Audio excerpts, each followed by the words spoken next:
नमस्कार साथियों, मैं महेंद्र जागटिया, जागटिया क्लासेस में आपका स्वागत करता हूँ। आज हम आपके सामने राजस्थान इतिहास की एक नई उपयोगी क्लास के साथ फिर हाजिर हुआ हूँ और ये हमारी राजस्थान इतिहास की ये तीसरी क्लास है, जिसके अंदर हम गणेश सभ्यता, जो पिछली वीडियो में मैंने बताया था कि गणेश सभ्यता को पढ़ेंगे। तो आज की इस क्लास में हम गणेश्वर सभ्यता के बारे में जानेंगे और जो हाल ही में अपडेटेड राजस्थान है, जिसके अंदर 50 जिले और 19 जिले नए तैयार किए गए हैं, 10 संभाग बने हैं। उस आधार पर हम इस राजस्थान इतिहास को पढ़ रहे हैं। उसमें कुछ आमूल-चूल परिवर्तन ज़रूर हुए हैं। इस वजह से हमारी क्लास में अपडेटेड जितने भी सोर्स होंगे वो आपको उपलब्ध कराए जाएँगे। तो आज पढ़ रहे हैं हम गणेश्वर सभ्यता, जिसके अंदर हम जो कि नीमका थाना के अंदर है, गणेश्वर सभ्यता। पहले ये सीकर के अंदर पड़ती थी और अब नए जिलों के गठन के बाद में इसमें परिवर्तन हुआ है।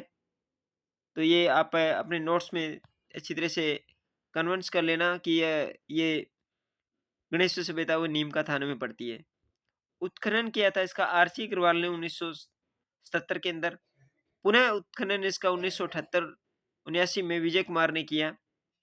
नदी कांतले नदी और ये जो गणेश सभ्यता है, ये तीनों कालों से संबंधित है। प्राक हड़प्पा, हड़प्पा कालीन,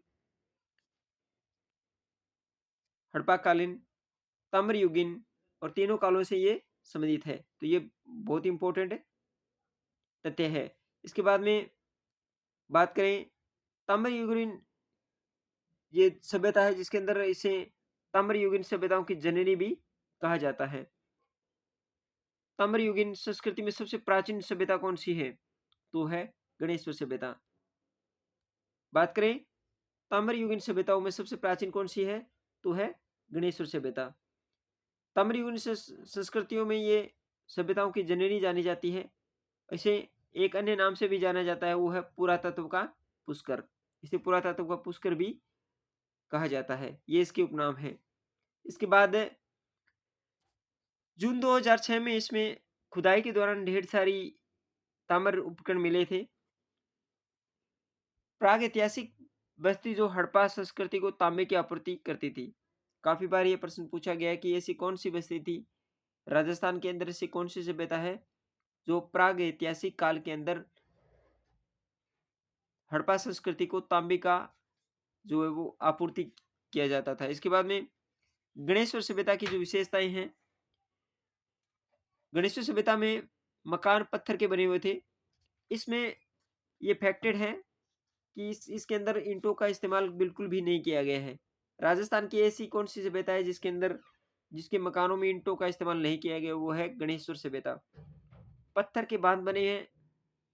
पूर्वी राजस्थान में गंगा घाटी की सभ्यता है। अगर ये प्रश्न पूछा जाए कि पूर्वी राजस्थान तथा गंगा घाटी की सभ्यता कौन सी है, तो है गणेश्वर सभ्यता। ताम्र उपकरण जैसे बाण, छेनिया, मछली पकड़ने का कांटा, ये बहुत मोस्ट इंपोर्टेंट तथ्य है। मछली पकड़ने का कांटा काफी बार प्रश्न पूछा गया है। हर एग्जाम के अंदर काफी बार ये प्रश्न पूछा भी जाता है, फैक्टेड क्वेश्चन है। फैक्टेड ये तथ्य है कि मछली पकड़ने का कांटा वो राजस्थान की किस सभ्यता से मिला है? तो वो है गणेश्वर सभ्यता।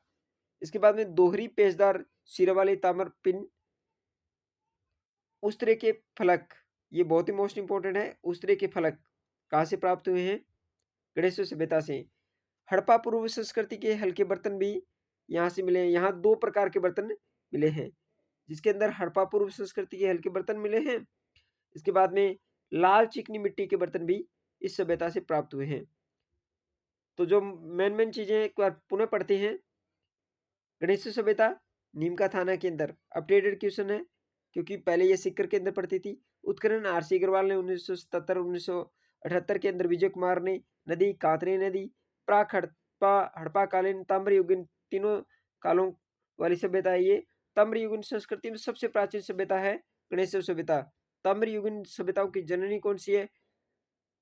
तो गणेश्वर सभ्यता। पुरातत्व का पुष्कर किस सभ्यता को कहा जाता है? तो वह है गणेश्वर सभ्यता। ये इसके उपनाम हैं। इसके बाद में जून 2006 के अंदर जब इस यहाँ खुदाई की गई तो इसके अंदर बहुत सारे ताम्र उपकरण मिले थे। इसके बाद में प्राग ऐतिहासिक बस्ती जो हड़प्पा काल को, हड़प्पा संस्कृति को उम, तांबे की आपूर्ति करती थी, वो थी गणेश्वर सभ्यता।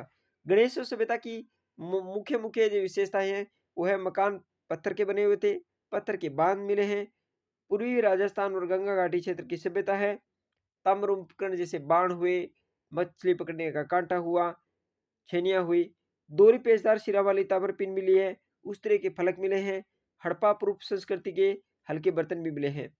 लाल चिकनी मिट्टी के बर्तन भी मिले हैं। तो इस प्रकार से ये वीडियो आपको कैसा लगा? अपने कमेंट्स के माध्यम से ज़रूर बताइएगा और मेरी एक थीम रहती है कि मैं कभी भी थंबनेल यूज़ नहीं करता क्योंकि इसमें समय ज़ाया ना करके वे क्योंकि इस यहाँ पे जो इस प्लेटफ़ॉर्म पर है वो बच्चे पढ़ने के लिए आते हैं, ना कि थंबनेल देख के और अपने इस एंटरटेन को नहीं इस प्लेटफ़ॉर्म को हम एंटरटेन नहीं बना रहे हैं। केवल और केवल हमारा जो लक्ष्य है, उस तक ही हमें पहुँचना है। तो आपको जो तथ्य है आरबीएसई 6 से लेके 12 तक की जो किताबें लगती है आरबीएसई की, जिसके अंदर राजस्थान जीके से संबंधित जो भी होता है, उससे मैं ये पूरा फैक्ट तैयार करके लेके आता हूँ। गिनी-चुनी चीज़ें बढ़िया तरीके से, व्यवस्थित तरीके से लेके आता हूँ।